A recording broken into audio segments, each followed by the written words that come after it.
your journey into the filmmaking thing, and mainly in terms of actually the practical issues that you dealt with while Okay. making your debut film, the kind of problems that you had to face, Okay. how you went about doing it, and how did it actually become a film, Okay. right? Yeah. Okay.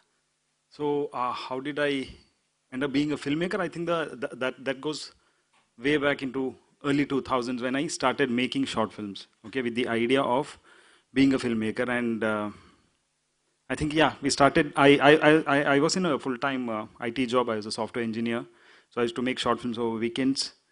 And then the bug bit me, and I kind of started pursuing it a little more seriously. And that is when I realized that it's an extremely expensive art form.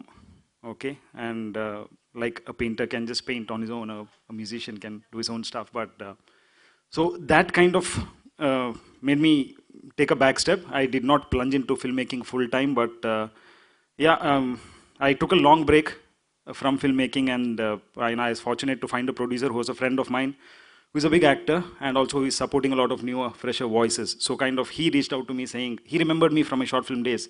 So 15 years later, or it's 18 years later, that I'm finally having my debut film here. So it's been a long journey. It's a dream I've lived for over close to 2 decades now. So yeah, I mean, that's where I started. And I think this is one of the routes that actually we actually see a lot, that people who take up short film making. I mean, and again, another grouping that we have here is of trained, like academically trained or institutionally trained filmmakers, and people who have self-taught. So that is another grouping that we have here.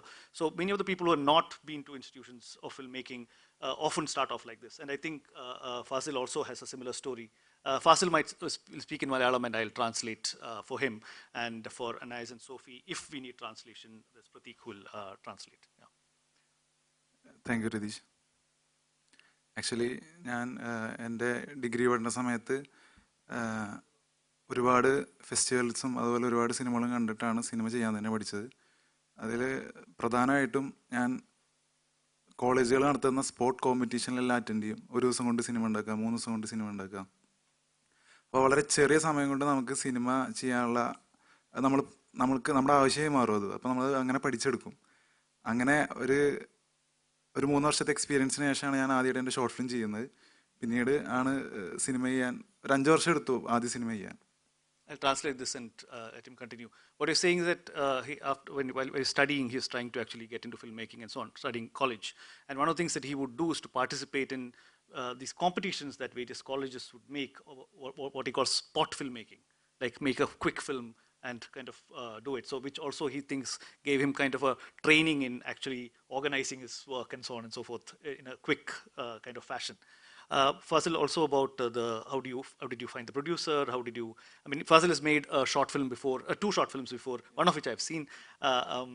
So how did you get to the feature film stage? എൻ്റെ ആദ്യ cinema ആദ്യ short film അതിര് വഴിയാണ് എനിക്ക് producer കിട്ടിയത്, Pramod this year. പുള്ളി IDSFKയിൽ നമ്മുടെ short film കണ്ട് അങ്ങനെ നമ്മൾ അപ്രോച്ച് ചെയ്തതാണ്. അപ്പോൾ പാരലായിട്ട് ഞാൻ പല ആളുകളായിട്ട് ഡിസ്കസ് ചെയ്തു. പക്ഷേ ഒരു സ്റ്റാർ ഇല്ലാത്തതുകൊണ്ട് തന്നെ നമുക്ക് പ്രൊഡക്ഷൻ കിട്ടാൻ വളരെ ബുദ്ധിമുട്ടായിരുന്നു. അങ്ങനെ പുള്ളി ഞാനും കൂടി ചേർത്തിട്ടാണ് ഇത് ചെയ്തത്. So again, another aspect that Fazil is touching upon is the significance of film festivals. If we first talked about the significance of these sport competitions, because this short film was shown in IDSFK, which is a major short film and documentary film festival in India, and the producer saw the film and approached him. So it's a happy chance. I mean, not many filmmakers do get such kind of happy kind of connections, but that's where Fazil actually comes from in filmmaking. Yeah, and we can go back, we can come back to some of these things as we go along. Diwa, why don't you? So I think the main challenge is to find funding and producers. And when you set out to make a film in India with no stars, with no known actor, and with no music, people don't understand it. People don't know how like their money is going to be recovered. So I think that's what the main challenge is, as I was talking to Anis about it, like how the lack of infrastructure or lack of public funding. So where do you go So you need independent producers, maybe who've done a work like this before. And that's how I approached it. Was actually Instagram, because I hounded this person who had put up a post looking for content, and he was working at a company at the time, and then he backed off. And I was like, you have to listen to my script. Listen, please come once and listen to my script. And I literally had to beg him and plead him, and that's how all of it started. Yeah. Again, I mean, we can actually see different kinds of ways in which people navigating this problem. And one thing that's come up in earlier panels and discussions are also, especially talking about India, the kind of difficulty in finding kind of an organized production sector for independent cinema. I mean, you actually have to find random individuals who are interested in something that you're doing, pursue them one way or the other, and so on. This, I would think, is slightly different in Europe, I would imagine. I mean, who knows? I don't know. But as for imagination coming from a place like this. But Nina, if you could talk about, I know that your film was also a graduation project in your film school. So it'll be interesting to talk about a different kind of trajectory that you've had and finding the producer and stuff.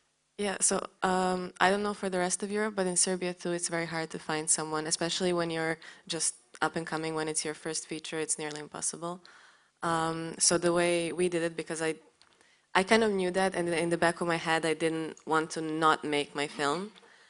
And so we decided to make it straight out of school. It was basically a school project. We found funding on the side because it was still a bigger project than we would normally do in school.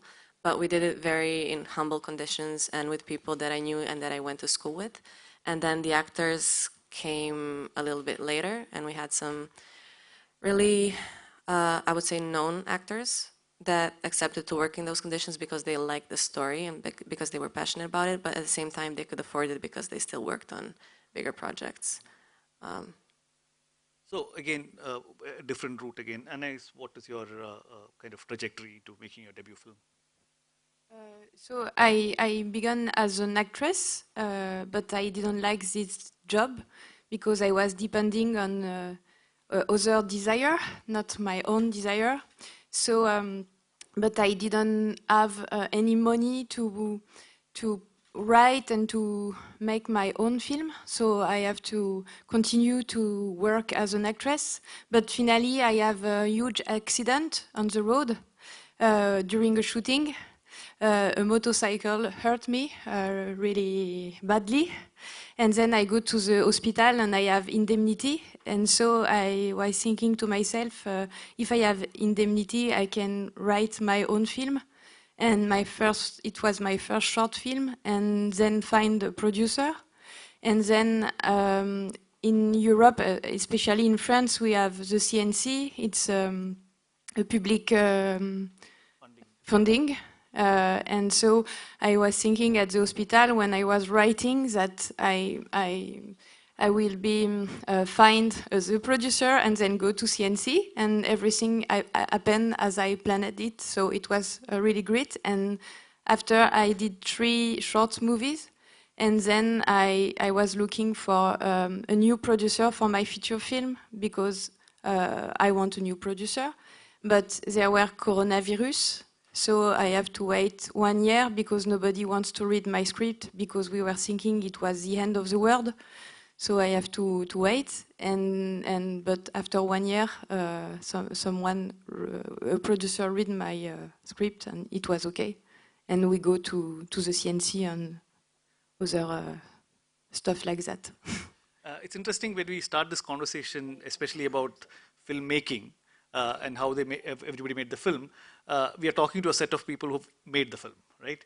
So there is a happy story there. That part of the story is not such a sad story, right? The difficulties start later. We'll come to that in a minute. But before that, I want to actually ask Kanu and then Sophie about their own trajectory. This is the second film that we are showing here, Agra. Both have gone to big festivals, both were at Cannes, if I'm right. Yeah. Yes. So Kanu, I mean, for you, you are again a trained filmmaker like Nina. You were studying SRFTI in Calcutta. So what was your trajectory to making the first film? And again, was the second film easy, difficult? So the first film was back in 2014. 2014. So that is the answer. it was very easy to do the second one. It was really, really easy. Trajectory into making the first film, meaning you're saying how did I eventually end up getting it produced? And Yeah, um, so I went to film school and I graduated in 2007, and around the time I was in my final year, there was a very strong doc movement that was happening out of Calcutta, documentary movement, and I so I was very fiction oriented when I went to film school, but I discovered documentary at film school, and I was completely taken aback. Uh, by a completely different form of filmmaking. And I was like, wow, we can do this also. So I had started making my own docs by then. I was doing a doc for NHK, for ZDF Arte. I did a short. So I was sort of in the process of making stuff, and so I by the time I was graduating, I was already finishing one of my docs. And sorry, I'm doing a long. I'll try to cut it as short as possible. But one of my professors at film school was meeting a famous Indian filmmaker called Dibakar Banerjee, because he wanted to show his editing work. So I thought, fellow filmmaker, I'm editing, need feedback. So I slipped in one of my own doc discs, and that doc was being shot in Delhi, and Dibakar's next film was being shot in Delhi. So I just wanted to show him some of my work and get feedback, but he saw, and I shot it myself. So he saw and he said, you have a really good grip of the city, and I had grown up in Delhi. So he said, okay, I'm making a film. Why don't you come? So that became, even while I was finishing my doc, it was an accident. I ended up working with him on Oila Kila Kioe, and our relationship just grew really quickly from there. And I ended up writing his next feature, also assisting him. So yeah, we grew really close. So I think after the second film, I sort of went off on my own, and I told the Bakar that I want to write something and I want to make something. So he said, okay, whenever you're ready, I'd like to have a look at what you're doing. And eventually, when I did end up finishing the screenplay for Titli, I went to him, and fortunately, he really liked what he saw, and he said this film needs to get made, and that's where the balls sort of started rolling for Titli. And yeah, for Agra, it was really difficult. We so so Titli premiered at Cannes in 2014, and then 2015 October was the India release. So it took me a year and a half after Cannes to see through the film in India. I had to cut it again for India, so that was a long process. In 2016, I started writing Agra, and I already had a French producer who had distributed Titli in France, and that's how our relationship started. And he wanted to get into production, so he was involved really early on. We wrote a couple of drafts, and then we went to CNC. We got the CNC production fund, which was about 40% of the finance, but we still needed another 60% of the finance. And that took us 2.5 years to find someone who would be willing to make a film about sexual repression in India. We pretty much banged all the doors, but eventually we were really lucky to find Saregama from India, and they came on with the rest of the finance. So we ended up shooting the film in June and July of 2019, and then as we were in post, the pandemic hit, and then it took a while, as you know. Anas was mentioning everything. People thought it's the end of the end of the world, and yeah, so it took a while, but yeah, that was more or less the job. So again, we can see that public funding, private funding, meeting filmmakers to CNC films here that way, supported by CNC. So you can actually see that there is some kind of trajectories emerging in this kind of story. The story becomes even more difficult when we talk about what do we do with a film that's made, right? I mean, what is distribution? But before I come to that, Sophie, you've been kind of a filmmaker for more than a decade now. You also Yeah. perform. You're also actor in your latest film and so on. Yeah. So I mean, if you could now not just talk about your story, but also like talk to these younger filmmakers in some fashion to actually say, Yes. like, how do you actually think about this process? At the beginning, I've done a short movie without money, with a Super 8 camera. And I think I was lucky because I didn't want to do movies. And I made art school. And, and each time I had the opportunity to make another one. And I never wait to make movie. or but I make movies who are not expensive, and maybe it's that's why I can always go at the end of the project, because I try to make a good adequation between what I have and what I do, and I feel free with that. But it's my type of cinema also that permits that. So I had the CNC for my last movie, so I was happy. But it's not expensive one. I've done one more expensive than the others, and with actors, known actors, and all that. But I don't know if it's really my pleasure.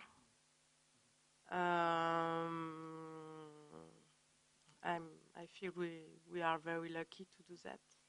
So one more question before I move on. From your earliest, early days of filmmaking to now, have you followed a similar kind of a pattern in terms of seeking funding, production, and so on and so forth, or have you tried out various kinds of production setups and financing setups and so on and so forth? So it's the same kind of.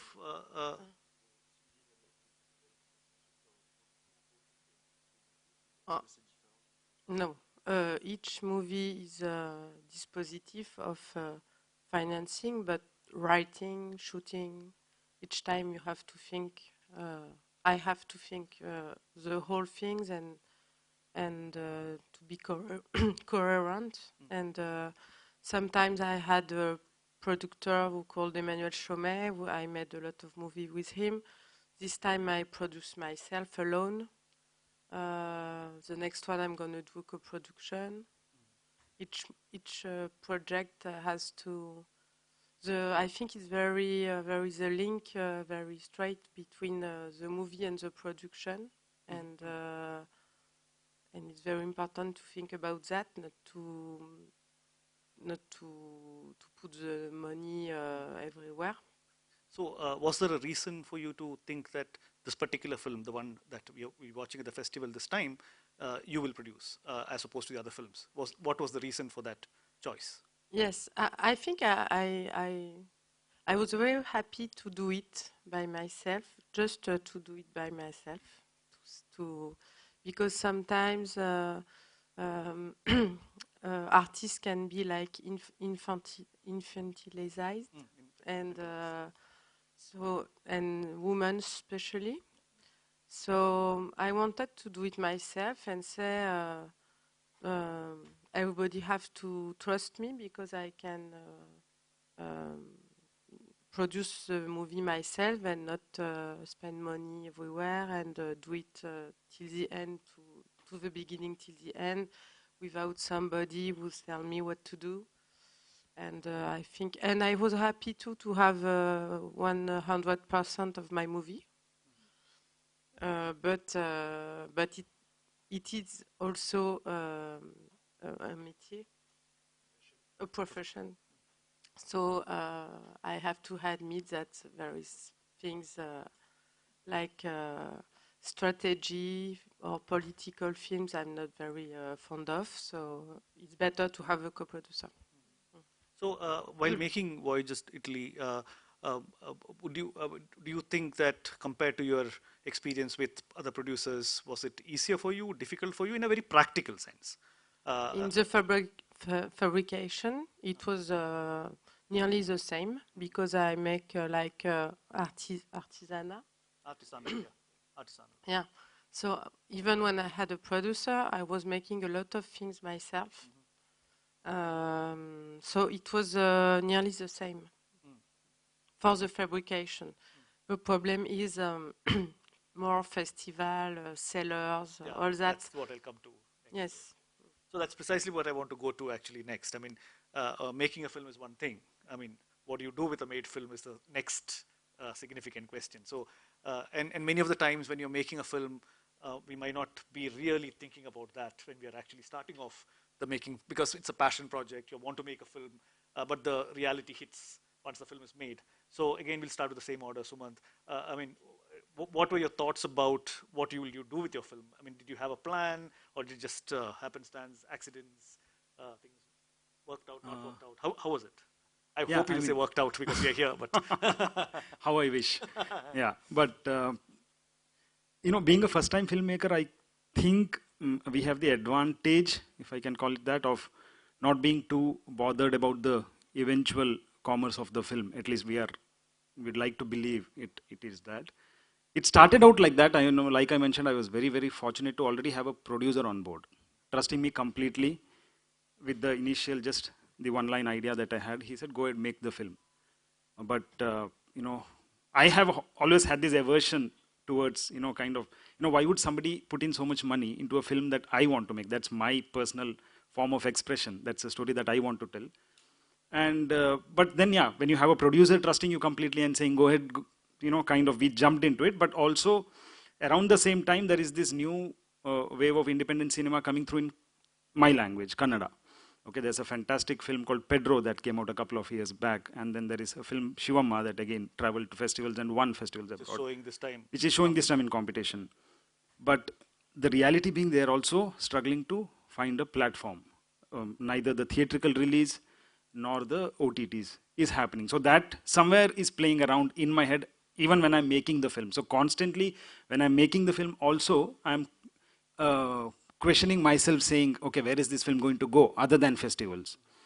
Because being a filmmaker, all that you want is to have an audience watch your film. I mean, commerce is still secondary, but the primary reason why you're making a film is you're telling a story and you want people to react to that story, and you're more than anything, you want the audience to watch the film and you want to see how they react to the film. So the biggest question mark being, where do you find your audience? Other than the festivals is still a very small pocket of audience. So where do you find the larger audience? And where, like say if Kanu is struggling to have his film get a theatrical release, extended theatrical release or OTT, then you can imagine how hard it is for the regional films. So yeah, it's a little worrying signs for me, especially because first of all, the language barrier that we have. We are a very, very small market, and theatrical release for independent films is kind of ruled out completely. The OTTs have more or less shut doors. So that is a concern, and at some point in this journey of making films, and I hope to crack it, I don't know if we have an answer for that right away, but yeah, that's a challenge that I think we will have to work with. You might not have an answer, but have you thought of some kind of strategy which you can share? How? No, I would love to. I'd love to hear the other filmmakers and kind of pick something up from them. So you have to poke them a little more, because I don't have an answer. I'm looking for an answer here. So Fazil, what were your plans after making the film? What did you think will happen? പ്രധാനമായിട്ടും ആളുകൾ cinema കാണണമെന്ന് തന്നെയാണ് നമ്മൾ make ചെയ്യുമ്പോൾ ആഗ്രഹിക്കുന്നത്. അത് festival വഴിയാണെങ്കിലും OTT വഴിയാണെങ്കിലും theatre വഴിയാണെങ്കിലും അതിൽ എങ്ങനെയൊക്കെ എത്തിക്കാൻ പറ്റുമോ അത്രയും നമ്മൾ പരിശ്രമിക്കുന്നുണ്ട്. പ്രധാനമായിട്ട് ആളുകൾ കാണണം, അതാണ് ആഗ്രഹം. He's saying that, I mean, like others also, his desire is that people should watch the film, and he's still struggling with whatever. But have you thought of any ways of cracking this? I mean, it might not work, or I mean, might or might not work. But have you thought of any ways of cracking this situation? Because the problems are kind of well known at this point of time. Many filmmakers have talked about this problem of how distribution, OTT, these are not really solving the crisis. But we also have to start thinking about some strategies of actually working out. It might not really work, but how do we actually enter this world, right? So any thoughts on this? Because like Sumant said, it will be helpful for everyone if somebody has some thoughts on the matter. Right? ഇപ്പോൾ നമ്മുടെ ബഡ്ജറ്റിലുള്ളൊരു cinema ആളുകൾ കാണുന്നുണ്ടെങ്കിൽ നമ്മൾ അത് ഫെസ്റ്റിവലിൽ വർക്കാവുകയാണെങ്കിൽ ആളുകൾ not ചെയ്ത് കഴിഞ്ഞാൽ പിന്നെ നമുക്ക് OTT ആ രീതിയിൽ മുമ്പോട്ട് പോകാൻ പറ്റും. അതാണ് എൻ്റെ പ്ലാൻ. ഐ മീൻ ആളുകൾ അത് ഇപ്പോൾ ഇന്ത്യയിലാണെങ്കിൽ തന്നെ നമ്മളെ ഈ മാമിയാണെങ്കിലും IFFK ആണെങ്കിലും IFFI ആണെങ്കിലും അവിടെയുള്ള ഫെസ്റ്റിവൽ സിനിമകൾ നമ്മൾ ശ്രദ്ധിക്കും. ആളുടെ അഭിപ്രായം നമ്മൾ പല വഴി കേൾക്കാറുണ്ട്. അപ്പോൾ അങ്ങനെ നമ്മൾ ഒരുപാട് സിനിമകൾ OTTയിൽ കാണാറുമുണ്ട്. അപ്പോൾ ആ ഒരു വഴിയാണ് ഞാൻ. Like I said, of the various people sitting here, Sumant, Fazil, and Diwa are having their world premiere here. So, so not yours. Sorry, yours is a South Asia premiere. Sorry, San Sebastian. I forgot. from mistake. So, but what Fazil is saying is also how much investment he's putting in the film festival as a site which gives visibility to the films, which then hopefully will translate into some kind of a distribution strategy. Diwa, what are your thoughts? Yeah, so when I was making the film, I wanted to send it out to festivals. What I didn't know was that the whole festival journey is going to be so challenging and so confusing. So for me, I think Film Bazaar was the first time when I got an idea of what it was going to be like. And then still I didn't know how to navigate through, because there are so many festivals you haven't heard of. You don't know what to do about it. People talk about festivals, but what does really happen? What are you looking for when you go to a festival? Or why do you want to do a run? And I think that was the challenging part, but still you submit, you socialize with people. Film Bazaar helped a lot. Uh, but then it requires a lot of patience. You're constantly confused when you get rejections, and you're getting back-to-back rejections. So your self-esteem goes away. You don't know what to do next. You know you made it, and you wanted to be screened at least in one of the festivals. I think what I did was I talked to fellow filmmakers. Like I talked to Pratik Watts, who was very encouraging, who told me no, who would help me navigate, or Deepthi Dukuna. Like I would talk to people and ask them, like, look, I don't know, I'm so confused. I don't even know where to send it. Like, how does it happen? And I think that helped, because when I was like sending it to San Sebastian, I wasn't really happy. I was a little like, oh, I don't know, like, how it's going to be. But then it was great. Like we were the first Indian film to win the New Directors Award, and it was so welcoming the way they received us. It's a very small town, and the festival is great. So yeah. So I think those were my small learnings. Film Bazaar, or the fellow filmmakers who've had that journey, just going up to them, just reaching out to them, and they help you a lot. Yeah, I think that's what Have helped you me. thought of from here on what the career of the No, filmmaker? I think at every point then you become clueless, Okay. because you think you've got this figured out, and then there are new sets of challenges, and it's very uncertain. I personally think. And again, I mean, I realized that when earlier said that it would be different in India and Europe, I shouldn't be a kind of painting Europe in one brush. Clearly, there's a whole difference within what happens in Europe. So, Nina, I'm sure the challenges you faced would be very different from both from Indian filmmakers, and from the French filmmakers. Clearly, so what were your plans for the film, and how did it work out? Yes, so because we didn't know anything about the industry when we started, because we were still in school, it was somewhere at the end of post-production that we really started thinking about it. And we kind of asked around, but in Serbia, I don't want to say no one, but very few people know how the festival circuit works. Like there are a couple, but then they've probably had a premiere at Cannes or Venice or somewhere big, and then it kind of goes from there. And our film was too small for those festivals, but still we wanted to try and make, I guess, as big of an impact as we could, kind of to get our names out there and to do as much as we can with what we have. So at some point, as I was researching the topic, because like I said, we didn't know anything, I found a sales rep in the US who actually deals exclusively with indie films. And it turns out that he dealt with foreign films as well. And he kind It of... will be useful to mention Sorry? the name. It will be useful to mention the name so that others know. His name is Glenn Reynolds, and he's worked in distribution for a very long time. But now he works I think he works alone now. But he has the connections and he knows the ropes, he knows the way it works. So he kind of guided us through which festivals to apply to in the US, because we were looking for a US premiere. I kind of figured that if it premiered there, somewhere where you know the name, then in Serbia it would be kind of easier. And it turned out that it was. And then afterwards, so after we premiered at Slamdance in January. He went on to look for US distributors for us and connect us with them. And in Serbia, one of our professors recommended that we get a PR as soon as possible and get the news out there. So I would recommend, you guys probably have them, but if you don't, try to get them. So we had a meeting with a distributor in Serbia in February, right after the festival, and he liked the film. So we were talking about a theatrical release.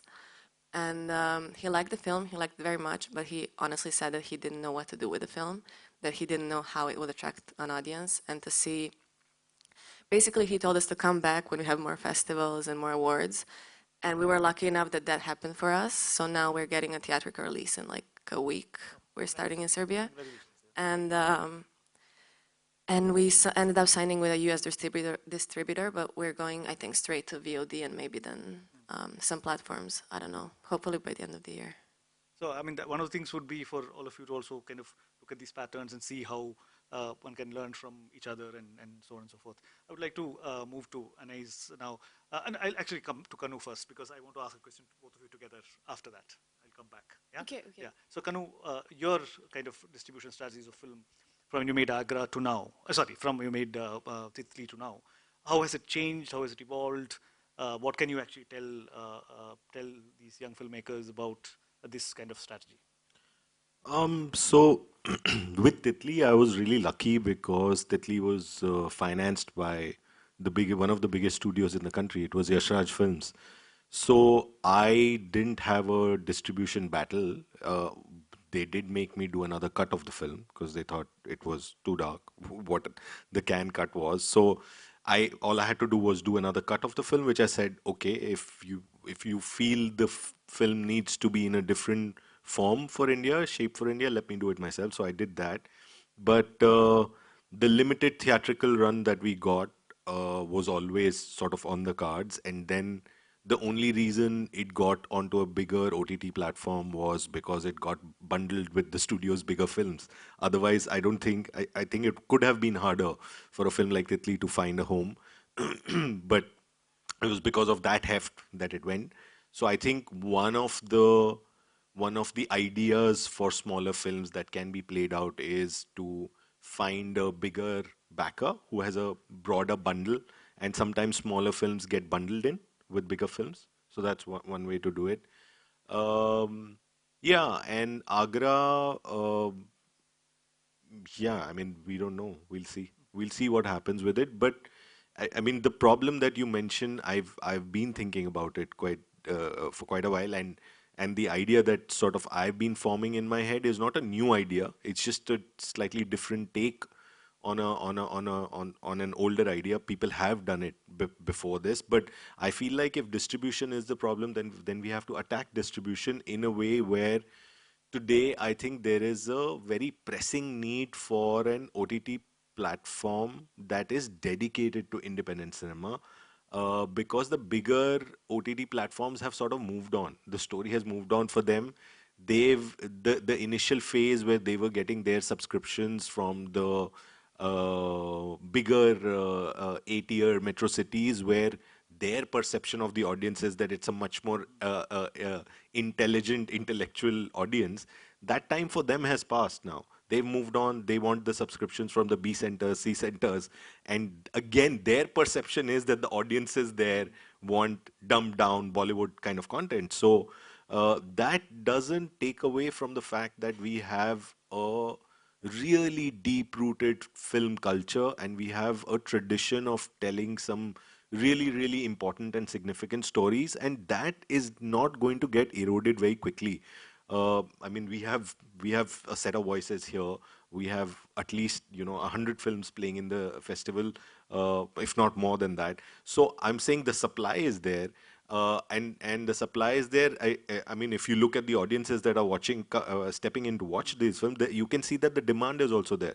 So the demand and supply is there. I think it's about now trying to find a model, a sustainable model, where a dedicated independent platform is able to make that financial model work, right? Let's say if an independent film costs 2 to 3 crores INR, then an independent platform needs to make that economics work both for themselves and for the filmmakers. And I think as soon as someone starts thinking in that light, we have here at least 50 films which need a platform right now. So the content is there. It's just about someone getting impregnated with that idea and saying, okay, let's do this. This is what it needs, and this is what it needs. Because in today's day and age, getting the tech for a platform like that, this is not an issue.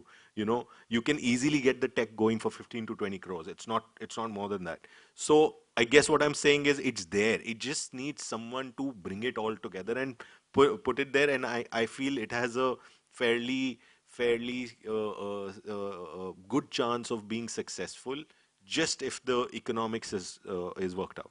So now I turn to Anais and Sophia, Sophie, because what is interesting, what's coming out of this conversation here is at least Nina seemed to have been able to find a path for the film in one way, reaching to theatrical release soon, right? In the Indian filmmakers' case, there seems to be less hope in the theatrical in a certain way. And as Ken was saying, that maybe the hope is a different kind of OTT platform or streaming platform or something like that. I would imagine the case in France is different because there is a much more stronger art house cinema tradition and a living tradition of that kind, with cinema theaters dedicated to some of these films and so on. Uh, on the one hand, how did you manage to go about doing that in your specific instance? And second, are there things from your experience that you can tell these filmmakers about what they could actually think about and with their films, what they could do, and some thoughts on that, both of you? Sure, sure.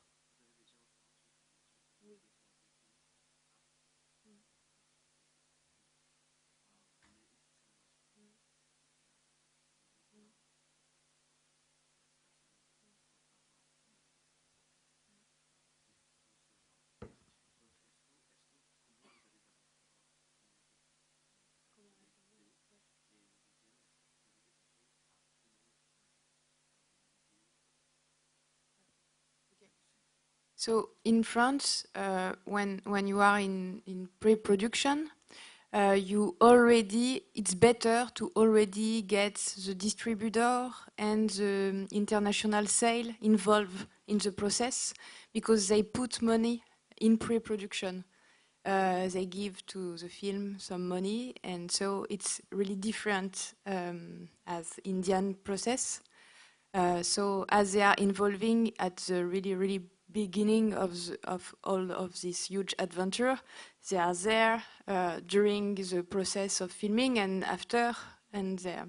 So it's quite good, but it's also sometimes really you have to struggle with, because sometimes distributors are there when you are editing, and they said, "Ah, no, maybe you can," and so. And also, in France, there are public financement, and there is also private, like huge national channel or private channel like France Télévisions or Canal+, and they can also put money during pre-production. But in my case, for my movies, they didn't want to, because I have an actress who is really famous in France called Emmanuelle DeVos, and she is not the main role in my movie, and they want that I rewrite the script to make Emmanuelle DeVos the main character, but it was absolutely not my film if I do that, so I didn't want to. And so my producer, well, are you sure? Everybody, are you sure? And I said, yes, I'm sure. And so I didn't have Canal Plus or any channel, and so I have less money. But let's go. I'm not there to be kind with Canal Plus or France Télévisions. So, and then after when the film when the post production was over, French distributor, and then international sale send the film to all the festival. And as you know, for a feature film, it's really important to be in festival, because if not, I think that it can be okay to have no festival, but it's better because nobody know me. I know that they know Emmanuelle DeVos, so I know maybe perhaps somebody will come to the cinema for Emmanuelle DeVos, but not for Anaïs Tellen film. So voilà. And Sophie, your own relationship with this process of distribution and so on, and how has it changed over the years for you? Yes, I had different distributors, so and I had one who were big, and it doesn't goes well.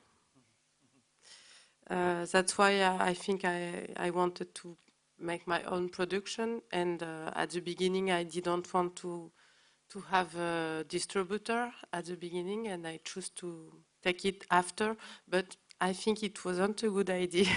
But it was to be free, and I have enough money to do my movie because it was cheap.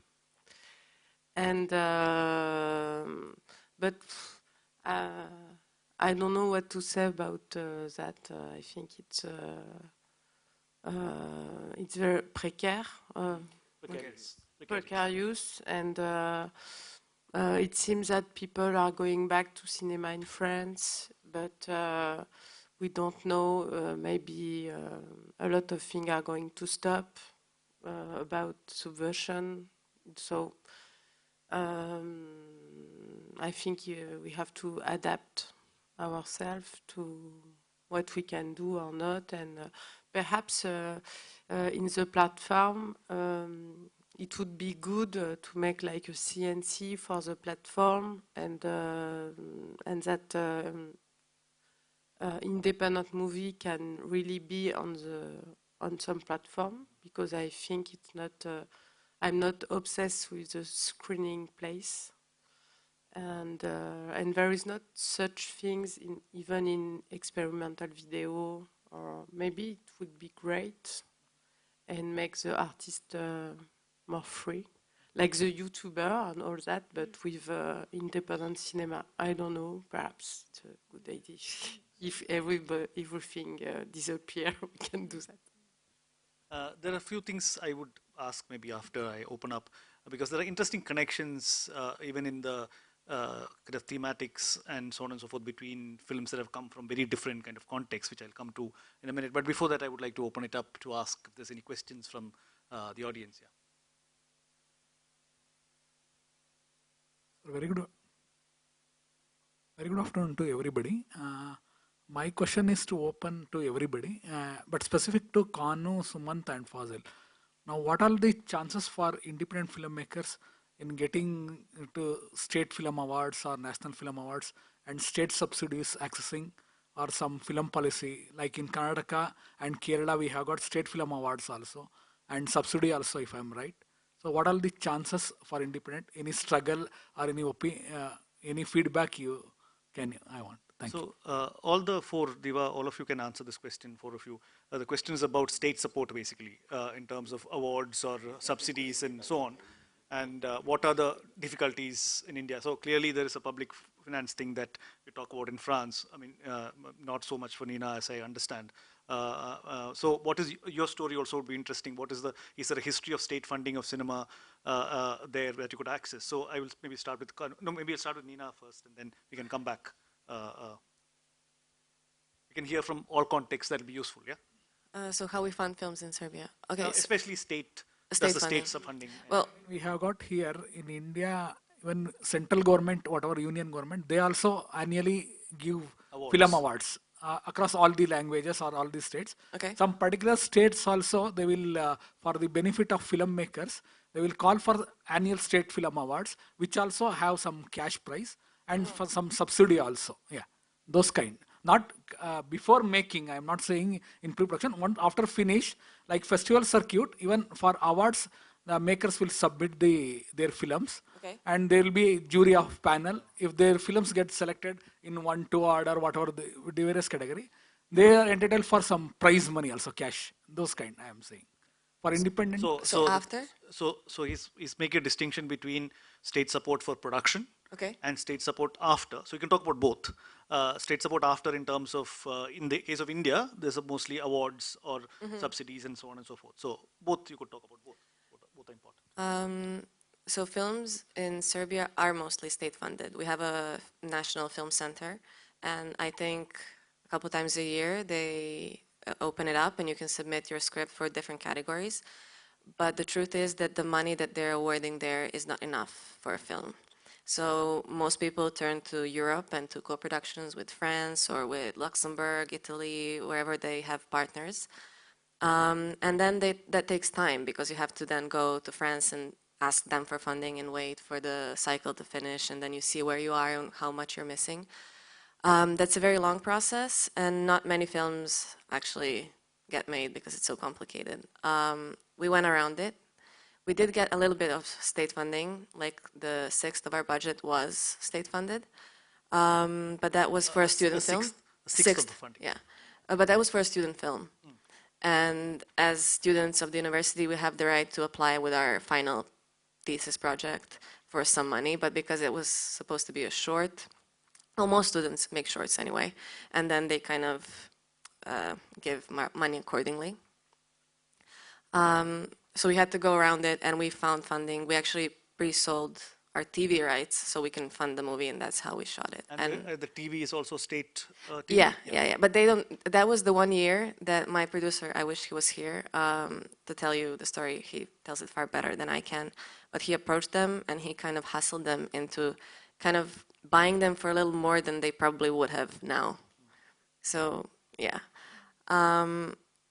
Anyway, and as far as afterwards, some festivals that we attended do give out cash awards, cash prizes, but I think it's difficult to navigate those because I'm not sure how it is at, for example, San Sebastian, but sometimes the name of the festival is far more valuable than maybe 1,000 or 4,000 or how much money they're giving. And also all the money that we really made this year kind of went back into some part of the work that we're doing with the film. So whether it's traveling, maybe a festival covers for me, but not for someone else, or a marketing or the PR that we're paying for. So it kind of, we're on a zero level for now. In India too, there used to be a system of state television buying films, but that's, I think, dried up last some years, so that's not there anymore. So Diwa, from onwards, you can actually talk about the Indian. Yeah, so for subsidy in my state, we have to have one theatrical release and we have to censor the film. That we haven't done yet, and we would want a theatrical release for that. So yeah, so that is. So that's kind of a cycle. Yeah, and it's very difficult in my state because to get the subsidies, money for theatrical. So I at least have to screen it at one theater and get the film censored for that to happen to get the subsidy, and then. From where I come from, it's very difficult, like the Kumaoni region and the Garhwal region. I'm a Kumaoni. There is no channel as such, and yeah, and the region is very small, so it's relatively much harder. In this context, Fazil will speak next. His film is in competition in the Kerala Film Festival, so that's one, which is a state-run, government-run film festival, so that's there. So Fazil. പുള്ളി ചോദിച്ചത് cinema ചെയ്യുന്നതിന് മുമ്പേ എങ്ങനെ കഴിഞ്ഞിട്ടുള്ളതാണോ? Okay. അത് ഇതുപോലെ IFFK ഒക്കെ നമുക്ക് sensor വേണ്ട, നമ്മൾ മാമിയിൽ അയച്ച പോലെ തന്നെ ഡയറക്റ്റ് അവർക്ക് അയക്കുകയാണ് ചെയ്തത്. നമുക്ക് കേരള സ്റ്റേറ്റ് ഫിലിം അവാർഡ്സിന് അയക്കണമെങ്കിൽ നമുക്ക് സെൻസർ ചെയ്യണം. അപ്പോൾ അത് എല്ലാ വർഷവും കേരളത്തിൽ സ്റ്റേറ്റ് അവാർഡ് നടക്കാറുണ്ട്. അതിന് അത്യാവശ്യം ഒരു വാല്യൂ ഉണ്ട്. അപ്പോൾ ആളുകൾ, പക്ഷെ വലിയൊരു ഭീമമായിട്ടുള്ള തുകയല്ല, പക്ഷെ എന്നാൽ കൂടി അത്യാവശ്യം ചെറിയൊരു തുകയാണ്. അതുപോലെ IFFKയിലും പ്രൈസുകളുണ്ട്. So mostly for him, it's basically awards that are the things that he can hope for. One is a Kerala State Award, which is done annually and so on. National Award also, I'm assuming, is open for you. But also the film festival that the Kerala government runs, which actually has, his film is in the international competition, so that's a big chance. There's also awards for Malayalam cinema within that, so those are all possibilities for him. Sumant. Yeah, so to answer your question, this being my first film, I'm yet to get to that point where I can speak with authority of what's the actual scene there. But definitely we are hopeful, because that's one thing that we are because we have made the film in such a tight shoestring budget that the subsidy and the state award collectively can kind of help us sail through. Okay, so that's the only comfort that we have as of now. But we are not looking at that. But that definitely is kind of going to cover majority of our costs, because we managed to make the film in such a shoestring budget. So, but yeah, I don't know if I've completely answered your question, because once I completely finish the process of taking the film and through the end, maybe I can speak with authority of how does subsidy work, and can we have that as a consideration even before starting the film and all that. But within my knowledge, given that it's a Kannada film with the child protagonist, and maybe once we get the censor done for as a children's film or something, the chances of subsidy and the chances whatever we have in the state awards is kind of making going to make us get us back some money that we've put into the film. So one of the things that's emerging, I'll come to Kanu in a bit. One of the things that's emerging is also the need for censoring the film or getting the certificate, which will make them eligible for state funding. So there's again a process that you have to go through. That's there. So that's another like step in the process. Kanu, I mean, how do you think about, because you also work closer with the industry more than many of these people, right? So what is your relationship with state support and things like that? How do you see it? Uh, my first thought is state support question mark. But anyway, yeah. So I make films in Hindi, so there's no question of talking about the state support. The only available state awards are the national awards, and my take on that would be, as long as the state itself doesn't get involved in the awards, each award is great for the filmmaker. The national awards have been a great platform for filmmakers to be able to have their film recognized and get a lot of added value if it does get that sort of an award, as long as the state chooses to stay out of it, which which connects itself with our larger censorship issue. My take on censorship is that there should be censorship should not be cut based. No filmmaker should be asked to alter their film. It should be guidance based. You take your film, this is my film, and you just give me a rating. Give me an R rating like there is in the US. If you think it's a selected adult kind of film, then just it should be a ratings based system. You just rate my film. I don't think the state should interfere and ask any filmmaker to be changing their film for an audience, because I think that is equivalent to the state feeling like the state infantilizing its audience. None of us are kids. You're not a child. I'm not a child. No, none of us are kids. We don't need to be told what we can see or we cannot. We just need to be guided in the right direction. So this whole thing of you need to censor your film to be able to go to the national awards, I don't understand that, first of all. So yeah, I mean, that's my take on the awards scenario that we have in India right now. What was the second? Subsidies and stuff. Yeah, so subsidies. I mean, there are subsidies. There are subsidies that are followed through. One has heard many cases in India. There's the UP subsidy, which is pretty robust, and you do end up getting it. But again, I mean, I feel like the subsidy system needs a few tweaks. Anyway, independent filmmakers, given the current scenario we are in, if you're asked to go back and facilitate a theatrical for your film to be able to access that subsidy, I don't understand that system. I don't see, where that's going to go, and the basic philosophy of subsidizing film in your state comes from the fact that you're looking at pushing a certain kind of film, because the other kind of film doesn't really need the subsidy, right? So yeah, to me, there's a slight mismatch within this philosophy. Yeah. Kanu was talking about the UP because the film is set in Agra. So it's called, so that's obvious, I think. I would want to turn So to... just one last thing, for me to be able to access the UP subsidy, it's not enough for the film to be set there. The filmmaker has to be from that state. Okay. So yeah, so I'm not getting that Producer subsidy. also, Yeah. anyone, no? Sorry?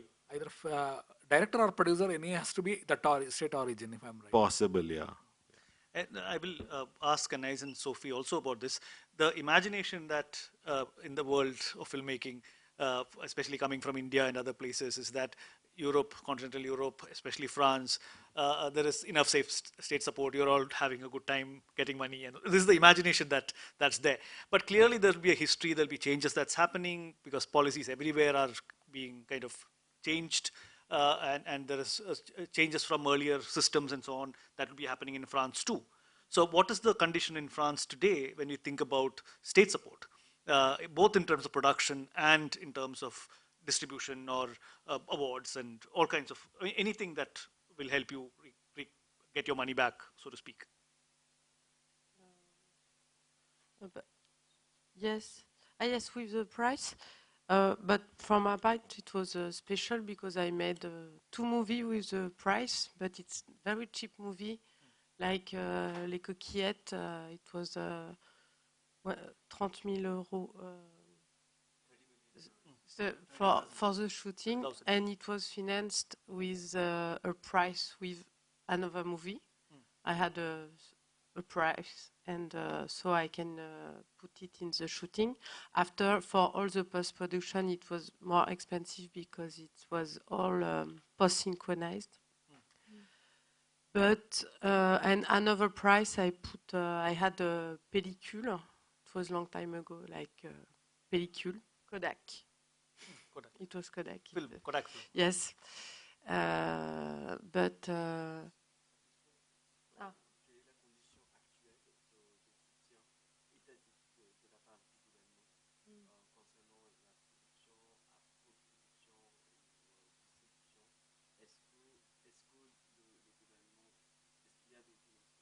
Oui, le CNC. So, Ouais.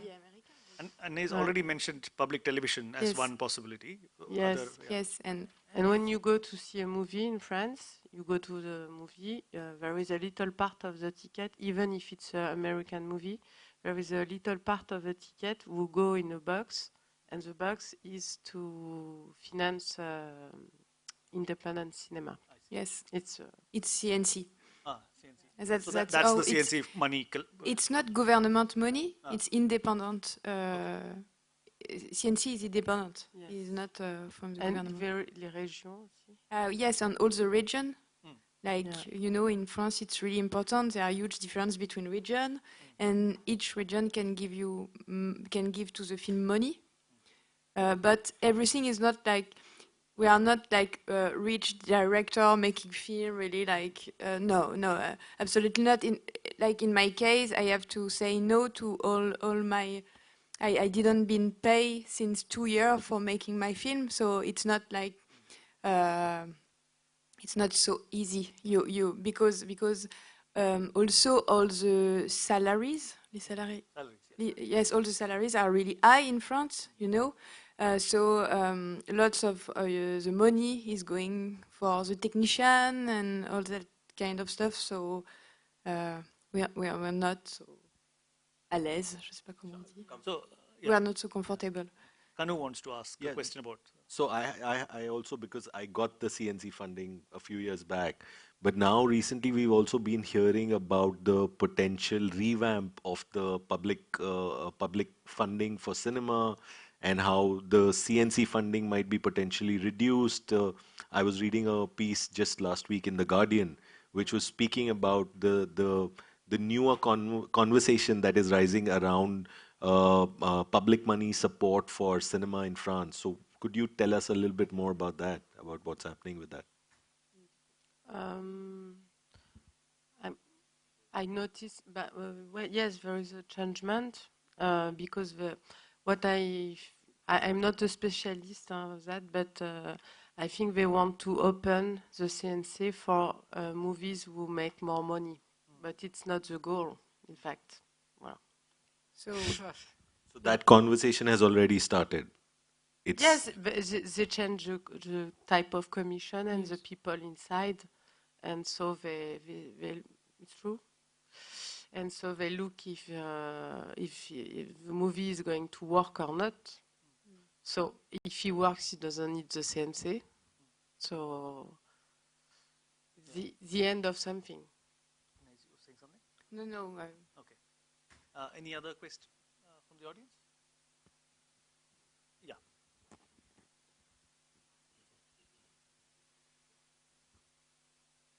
So, like, my question is open to everybody. Like, my question is that what is the importance of a sound engineer in making films? Engineer. Yeah. Who wants to take it?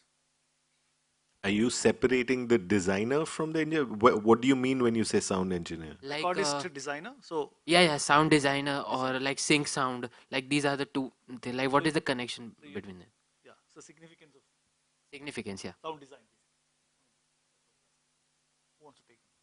I mean, some of your films have great sound design. So I mean, there would be no film without the sound designer. Yeah. Probably the most important and underrated and unrecognized member of film crew. One of the most underrated, definitely for sure. Yeah, I mean, mm, sound. I feel for any film is what sets the tone really for what you're what you're ingesting through your ear, because the eyes can also I, I mean, this is my personal opinion, I feel like you can seduce much easier through your eyes, but it's much harder to do that with your ears. The ears just, filter the truth much more. So in that sense, what you're hearing on the soundtrack of your film, I feel like becomes or has the potential to be much more honest uh, by the dint of its very texture of what it does to your ear. It is a much more honest connection that an audience makes with your film most of the times without them even knowing.